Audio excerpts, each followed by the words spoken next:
¿Cuál es el límite de autoridad de un pastor? Una presentación de Predica la Palabra. Apacentad la grey de Dios que está entre vosotros, cuidando de ella, no por fuerza, sino voluntariamente, no por ganancia deshonesta, sino con ánimo pronto, no como teniendo señorío sobre los que están a vuestro cuidado, sino siendo ejemplos de la grey. Primera de Pedro 5, 2-3. Algunas personas me han escrito preguntándome sobre la autoridad del pastor local sobre sus vidas y cuál es el límite de la autoridad. John MacArthur, pastor de Grace Community Church por más de 50 años, al ser preguntado cuánta autoridad tiene un pastor en la vida de las ovejas, respondió, ninguna. Tiene cero autoridad.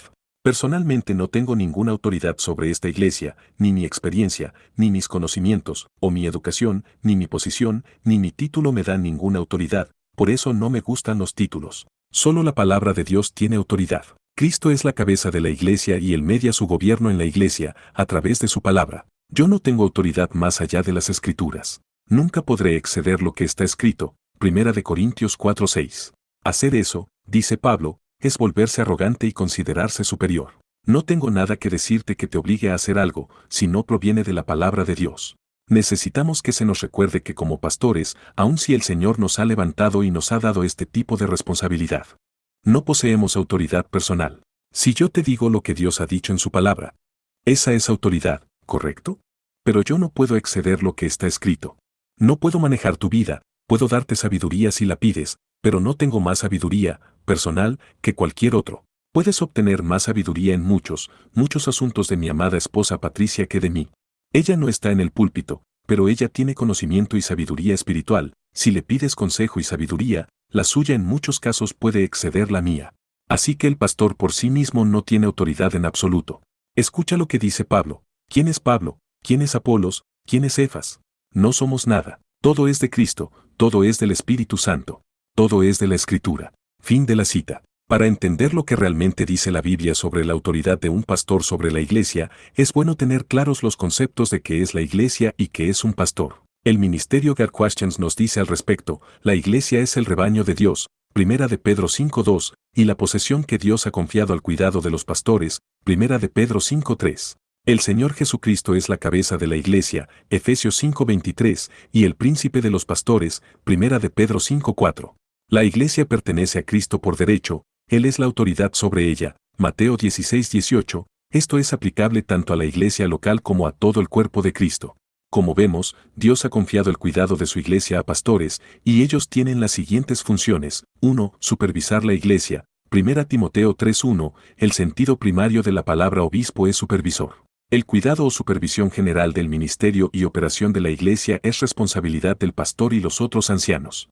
Esto incluye el manejo de las finanzas dentro de la iglesia, Hechos 11:30, 1 Timoteo 3, 3-5. 2. Gobernar bien la iglesia. 1 Timoteo 5:17, la palabra traducida como gobernar, literalmente significa presidir o estar delante. La idea es ocuparse de ella o guiarla, con un énfasis en ser un cuidador diligente. Esto debe incluir la responsabilidad de ejercer disciplina eclesiástica y reprobar a aquellos que se apartan de la fe, Mateo 18, 15-17, 1 de Corintios 5, 11-13. 3. Alimentar a la iglesia. 1 de Pedro 5:2, Lucas 12, 42-43. El pastor tiene el deber de alimentar al rebaño con la palabra de Dios y de guiarlos de manera correcta. 4. Guardar o cuidar la doctrina de la iglesia. Tito 1:9. La enseñanza de los apóstoles fue confiada a hombres fieles que pudieran enseñar a otros. 2 Timoteo 2:2. Preservar la integridad del evangelio es uno de los más altos llamados del pastor. Algunos pastores consideran el supervisar como un mandato a meter su mano en todo, ya sea escoger el sistema de sonido o seleccionando las canciones para el servicio del domingo, o escogiendo las cortinas de la guardería. Algunos pastores consideran que es su deber estar involucrados en toda decisión. Esto no solamente es extenuante para el pastor, que se encuentra presente en toda reunión de todos los comités, también limita a los otros a usar sus dones en la iglesia. Un pastor puede, y debe, delegar y supervisar al mismo tiempo. Además, el modelo bíblico es una pluralidad de ancianos, junto con los diáconos asignados para asistir a pastores y ancianos. Eso impide que el pastorado se convierta en el show de un solo hombre. La instrucción de gobernar la iglesia a veces es llevada también a extremos. La responsabilidad del pastor y los ancianos es gobernar la iglesia, y su enfoque debe ser espiritual, en cuestiones como la edificación de los creyentes y equipar a los santos para la tarea del ministerio. Efesios 4:12. Escuchamos de pastores que parecen más dictadores que pastores, exigiendo a aquellos bajo su cargo que pidan permiso antes de hacer una inversión, salir de vacaciones, etc. Ese tipo de hombre simplemente desea controlar a los creyentes y no es apto para gobernar la iglesia de Dios. El apóstol Juan denuncia por nombre a Diótrefes, quien encaja en esta descripción. Tercera de Juan 1, 9-10. Primera de Pedro 5:3 contiene una buena descripción de un ministerio pastoral balanceado, no como teniendo señorío sobre los que están a vuestro cuidado, sino siendo ejemplos del rebaño. La autoridad del pastor no es enseñorearse sobre la iglesia, sino ser ejemplo en verdad, amor y conducta para que las ovejas del Señor lo sigan. Primera Timoteo 4:12. Un pastor es un administrador de Dios, Tito 1:7, y responderá a Dios por su liderazgo en la iglesia. Fin de la cita. Nota adicional. Un problema muy común en las congregaciones es que se han copiado ejemplos del mundo, y algunos hombres que han sido colocados como pastores piensan que liderar es controlar, ordenar y ejercer un dominio abusivo sobre el rebaño.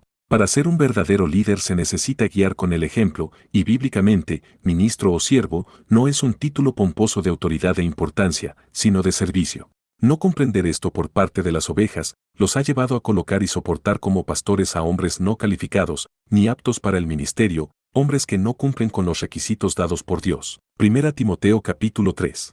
Tristemente la ignorancia bíblica ha llevado a las ovejas a tolerar todo tipo de abusos, desde violencia psicológica hasta acoso y abuso sexual.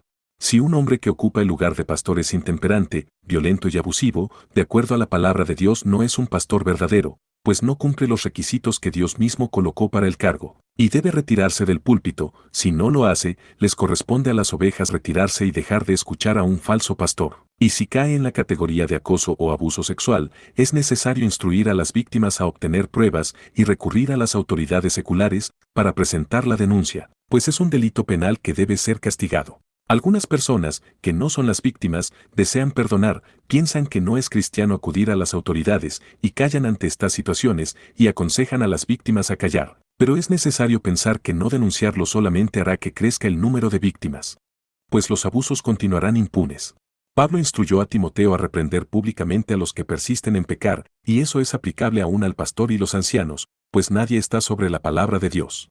En el verso 19 del capítulo 5, vemos que no debe admitirse acusación contra un anciano, sino es con 2 o 3 testigos. No podemos condenar a nadie por una falsa acusación. Por esta razón es necesario tener pruebas si queremos acusar a un pastor o anciano. Primera Timoteo 5:20.